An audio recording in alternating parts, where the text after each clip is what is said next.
Excited ng maghatid ng fun and action sa TV ang cast ng upcoming Kapuso series na Delivery Boy at Hari ng Tondo. Pero bago yan, sa Kadayawan Festival muna sila nagpasaya.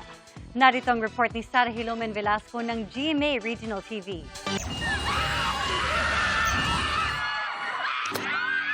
Walang pagsidlan ang saya at init ng pagtanggap ng mga kapusong Dabawenyo sa Kapuso Mall Show na bahagi ng pagdiriwang ng Kadayawan Festival 2026 sa Davao City. Todo ang hiyawan pagpasok ng cast ng upcoming GMA Afternoon Prime Series Delivery Boy na sina Mika Salamanca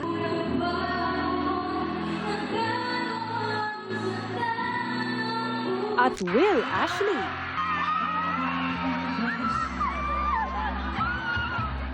Ramdam din ang excitement ng mga Dabawenyo sa cast ng inaabangan ding Kapuso serye na Hari ng Tondo.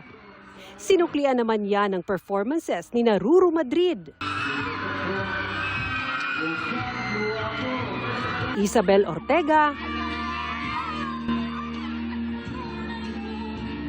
at Dennis Trillo. Grateful ang Kapuso stars dahil sila raw mismo nag-enjoy kasama ang mga Dabawenyo. Sobrang init po palagi ng pagtanggap sa amin ng mga Dabawenyans. Palagi kaming may uwing suha every time na nandito kami. Ang saya po kasi yung mga tao dito, alam ko po, napakabait talaga. And it shows naman po kanina sa show po namin. Sobrang energetic po talaga ng mga tao dito.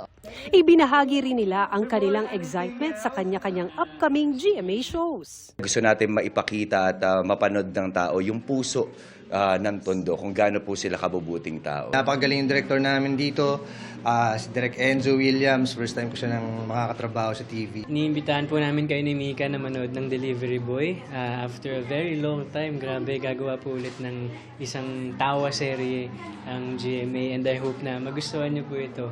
Mula sa GMA Regional TV, Sara Hilomen Velasco, nakatutok 24 oras.